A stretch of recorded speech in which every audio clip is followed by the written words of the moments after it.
Assalamu alaykum, hörmətli dostlarım.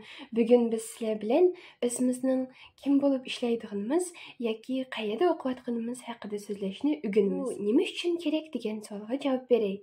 Agar siz uy setib olmoqchi bo'lsangiz yoki har xil rasmiy qog'ozlarni to'shtirganda, u yerda ishchilar siz kim bo'lib ishlaysiz? Siz qayerda ishlaysiz? Yoki siz qayerda kim bo'lish uchun o'qiyapsiz deb savol qo'yish mumkin.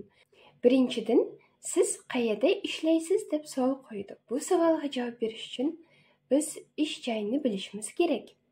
Masalan, maktab, o'qish o'rinlari, yuqori o'qish o'rinlari, universitet, institut, kitobxona, doktorxona, sport markazlari yoki biznes markazlari bo'lishi mumkin. Siz qayerda ishlaysiz? Men maktabda ishlayman.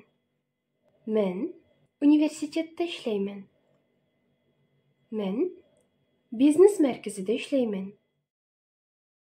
Sizlarga siz kim bo'lib ishlaysiz deb savol qo'yish mumkin. Bu savolga javob berish uchun biz kasb nomlarini bilishimiz kerak. Masalan, muallim, aşpaz, doktor, naqshchi, professor bo'lish mumkin. Siz kim bo'lib ishlaysiz? Men muallim bo'lib ishlayman. Men professor bo'lib ishlayman. Men naqshchi bo'lib ishlayman. Qayerda va kim bo'lib ishlaysiz? Men 153-maktabda muallim bo'lib ishlayman. Men nomer 7-doktorxonada doktor bo'lib ishlayman. Men kafeda aşpaz bo'lib ishlayman.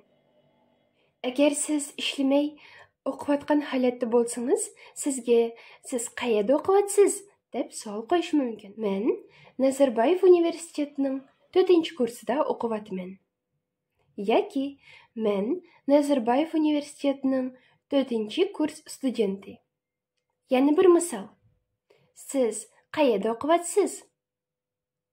Men 153-maktab gimnaziyasining 7-sinf o'quvchisi.